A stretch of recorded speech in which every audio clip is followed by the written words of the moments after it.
மிக சிறப்பாக நான் இந்த மேடையில் அமர்வதற்கு காரணமாக இருந்த அன்பு சகோதரன் ரவிக்குமார் அவர்கள் உங்கள்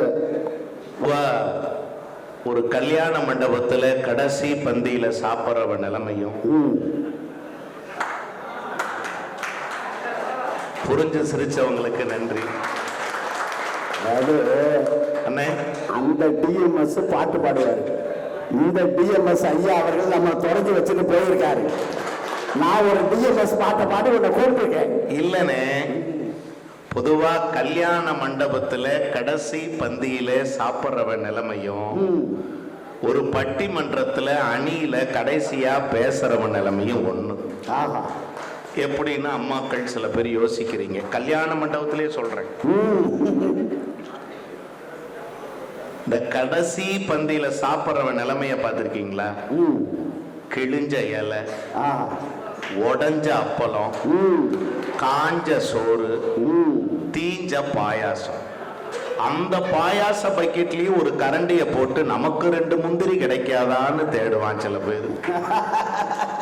ஆனா எனக்கு நம்பிக்கை இருக்கிறது, திராவிட முன்னேற்ற கழகத்தின் சார்பாக நம்முடைய அருமைக்குரிய அண்ணன் 2 மாத காலமாக ஒரு சிற்பி சிலையினை செதுக்குவதை போல இந்த நிகழ்ச்சியை சுவை குன்றாமலும் தரம் குறையாமலும் மக்களுக்கு தர வேண்டும் என்கிற மகோன்னதமான எண்ணத்தில் வடிவமைத்திருக்கிற அண்ணன் கமலக்கண்ணன் அவர்கள் வடிவமைத்த இந்த நிகழ்ச்சி இடங்கன சாலை நகராட்சியை தமிழகத்தின் முன்மாதிரியான நகராட்சியாக வடிவமைத்துக் கொண்டிருக்கிற ஒரு ஆற்றல் மிகுந்த மனிதர். ஒரே விஷயம் சொல்றேன், இன்னைக்கு ஒருத்தர் வந்தாரு. சொல்லுங்க. யாருன்னு எனக்கு தெரியாது. அவர் ஃபாரஸ்ட் ஆபீசர். நம்ம நட்ட இடத்துல ஒரு 7 இடத்துல செடியை பிடிங்கி போட்டாங்கன்னு சொன்னாரு. அண்ணா என்ன தெரியுமா சொன்னாரு? நாளைக்கு பார்ப்போம்னு சொல்ல, 1 நிமிஷம் இருங்க, இப்ப வந்துடுறேன். எந்த இடத்துல பிடிங்கி போட்டாங்க உடனே பார்க்கணும்னு உடனே அந்த விஷயத்தை போய் பார்க்கிற ஆளா இருக்காருல, அதான் முக்கியம். நடுவர் அவர்களே, இப்ப அண்ணன் பேரு உண்மையிலுமே நம்முடைய மாவட்ட கழக செயலாளர் அவர்கள் சொன்னது போல அது சத்தியமான உண்மை. பாரதியார் சொன்ன மாதிரி உண்மை இது வெறும் புகழ்ச்சி இல்லைன்னு சொன்ன மாதிரி மாவட்ட கழக செயலாளர் சொன்ன அத்தனை வார்த்தைகளும் நம் கமலக்கண்ணன் அவர்களுக்கு ரொம்ப பொருந்தும். என்ன தெரியுங்களா? அவர் செயல் வீரர், சொல் வீரர் அல்ல. சொன்னா செய்வாங்க. நான் பெரும்பாலும் எப்பாவது அப்டேட் பார்ப்பேன். ஒரு நாள் பார்த்தா ரோடு ரோலர் போயிட்டு இருக்காரு, இவர் முன்னாடி வேட்டியை மடிச்சு கட்டிட்டு போயிட்டு இருக்காரு. ஒரு நாள் பார்த்தா ஏழை குழந்தைகளுக்காக இலவச சீருடை வழங்கி கொண்டிருக்கிறார். வாழ்நாளில் மக்கள் பணி செய்பவர்களை நான் பார்த்திருக்கிறேன். மக்கள் பணிக்காக வாழ்நாளையே அர்ப்பணிக்கிற ஒரு நகராட்சி தலைவரை இடங்கன சாலை பெற்றிருப்பது ஒரு கைதட்டல் கொடுங்க. இதெல்லாம் ஒரு பெருமையான விஷயம்.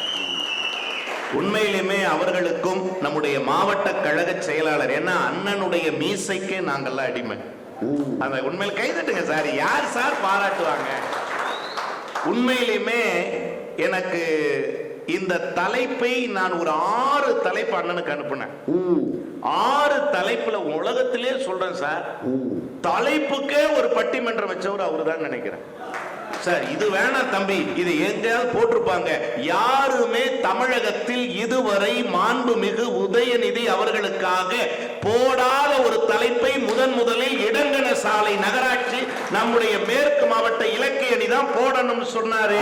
சொன்னபடி செய்தார். உண்மையிலுமே சொல்றேன், எனக்கு ஒரு நம்பிக்கை இருக்குன்னு. யூடியூப் வழியா மரியாதைக்கும் நம் நெஞ்சமெல்லாம் நிறைந்திருக்கிற மாண்புமிகு உதயநிதி அவர்கள் இதை பார்த்து நெஞ்சம் நெகிழ்வார் என்பதுதான் சத்தியமான உண்மை.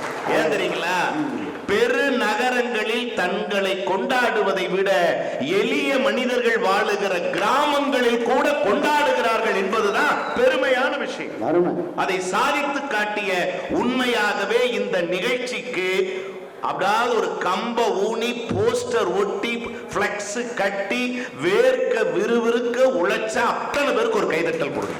அத்தனை பேருக்கு. ஏன்னா நடுவர் அவர்களே, குண்டர்களால் செயல்படுகிற எத்தனையோ கழகங்களுக்கு மத்தியில் தொண்டர்களால் உயிர்ப்போடு இருக்கிற ஒரே கழகம் திராவிட முன்னேற்ற கழகம். அருமை. அதுதான் திராவிட முன்னேற்ற கழகம். நீங்க சொன்னாங்க, எனக்கு நிறைய சொல்லணும், நேரம் இல்ல. ஒரு 2 நிமிஷம் சேர்த்து எழுதுகிறேன் உங்க அனுமதியோட. நல்ல நடுவர் நீங்க. அவர் நிறம் கருப்பு, அவர் நிறம் கருப்பு, ஆனால் அவர் பேசுகிற எண்ணங்களில் வெளிப்படுவதெல்லாம் சிவப்பு.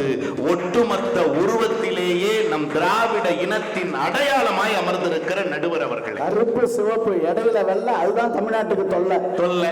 இதை நீங்க சொன்னாதான் பளிச்சுன்னு இருக்கும், பஞ்சுன்னு இருக்கும். உண்மையிலுமே நான் சொல்றேன் நடுவர் அவர்களே, ரொம்ப எனக்கு, நான் ஒரு வார்த்தை சொல்றேன், இது முதல்ல ஒரு பாராட்ட சொல்றேன். என்ன தெரியுங்களா, யாரெல்லாம் பேச்சாளரா போடணும், நான் உலகத்திலேயே சொல்றேன். அண்ணன் சொன்னாங்க, தனபால் அண்ணன், கௌதமி அவர்கள் கடைசி நேரத்துல வர முடியாத ஒரு சூழ்நிலை, அதனால அண்ணன் இந்த மாதிரி எனக்கு நீங்க உதவி செய்யணும்னு நான் கேட்டுக்கிட்டேன். அண்ணனுக்கு கூட அந்த விஷயம் தெரியாது, நம்முடைய நகர தலைவருக்கு கூட அது தெரியாது. நான் இங்க வந்துதான் ரவி என்னாச்சுன்னு கேட்டாங்க. அண்ணன் இந்த மாதிரி ஒரு திடீர்னு சூழ்நிலை, ஒரு மருத்துவ அவசரம், அவங்க வர முடியல. உடனடியா அண்ணன் கேட்டாங்க, நான் கார்ல பெருந்துறையில வெயிட் பண்ற, தயவு செய்து உடனடியா வந்துருங்கன்னு. நேரம் இல்லை, நம்ம ஒரு 5-6 மணிக்குள்ள நம்ம அங்க ஸ்டேஜில் இருந்தாகணும். ஏன்னா மாவட்ட கழக செயலாளர் நமக்காக காத்திருக்க கூடாது. மாவட்ட கழக செயலாளருக்கு தொண்டர்கள் காத்திருப்பது பிடிக்காது. அதனால நம்ம சீக்கிரம் வரணும்னு சொன்ன உடனே சத்தியமா சொல்றேங்க, மனுஷன் மதிய உணவு கூட சாப்பிடாம காந்திபுரத்திலிருந்து லட்சுமி மில் வரைக்கும் அப்படியே பைக்கை கொண்டு போட்டு பாயிண்ட் டு பாயிண்ட் பஸ் தனக்காக ஒரு நிமிஷம் நிறுத்த சொல்லி, ரவி நான் வந்துட்டேன், பஸ் ஏறிட்டேன்னு மூச்சிறைக்க ஓடி வந்த அண்ணனுக்காக நான் உண்மையாகவே நான் பாராட்டுகிறேன், நன்றி சொல்ல கடமைப்பட்டு. சார் எனக்கு தெரிஞ்சு எங்களுக்கெல்லாம் முன்னோடிகள் அவங்க. அண்ணன்லாம் முன்னோடி, தனபால் அண்ணன்லாம் எனக்கு மஞ்சு எல்லாருக்குமே முன்னோடி. அவ்வளவு பேசுவார் அவரு.